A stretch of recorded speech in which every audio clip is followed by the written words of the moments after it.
Nous allons voir comment est créé un cahier des charges et surtout pourquoi c'est essentiel.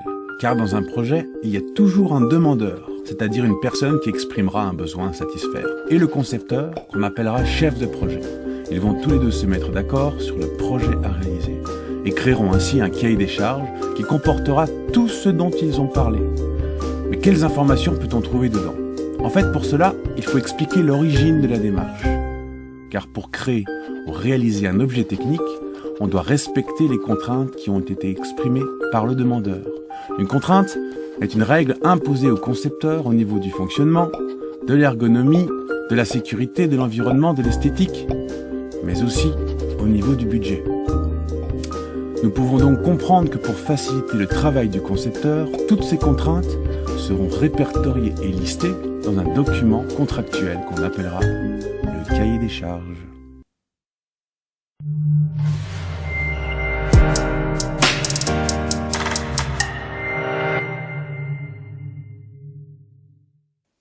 Que retenir du cahier des charges ? Il faut savoir que lors de la création d'un nouvel objet, il y a d'un côté un demandeur et de l'autre un concepteur.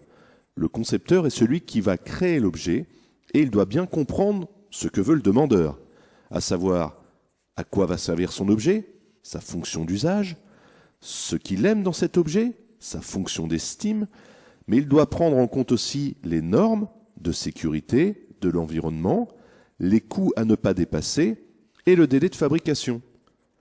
Toutes ces contraintes, ces obligations, sont écrites dans un document qui est appelé le cahier des charges. En résumé, le cahier des charges est le contrat entre le demandeur et le concepteur.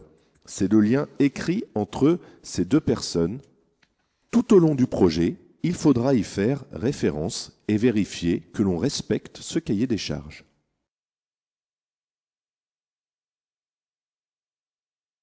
On utilise un outil graphique appelé bêta-corn, qui permet une expression graphique du besoin en donnant la réponse aux questions suivantes. À qui l'objet technique rend-il service ? Sur quoi l'objet technique agit-il ? Dans quel but l'objet technique existe-t-il ?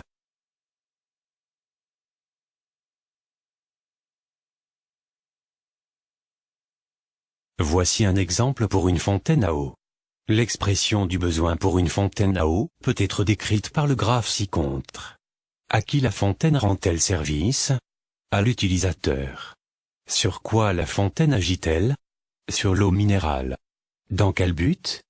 Permettre à l'utilisateur de se servir de l'eau minérale.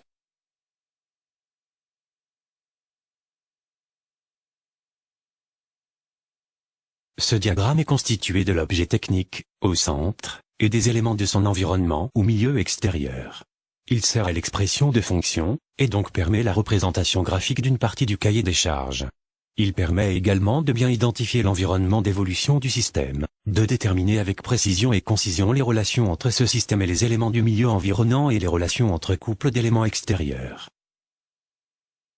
Le diagramme pieuvre ne remplace pas un cahier des charges, il permet uniquement de représenter certains points avec une grande rapidité de compréhension. On fait apparaître les relations, appelées fonctions, entre l'objet technique et le milieu extérieur. Ces relations correspondent aux services rendus par l'objet technique et permettent d'élaborer un cahier des charges. Il existe deux types de fonctions dans le cahier des charges. Les fonctions principales. Ce sont les fonctions pour lesquelles l'objet technique est élaboré, donc en fait celles qui pourraient répondre aux exigences de l'utilisateur. On les dessine par des liens entre deux éléments de l'environnement et passant par le système. Les fonctions contraintes. Elles sont un lien entre l'objet technique et un élément de l'environnement. Elles naissent d'une contrainte imposée par un élément extérieur, d'une exigence particulière de l'utilisateur voire de la présence de normes et de législation.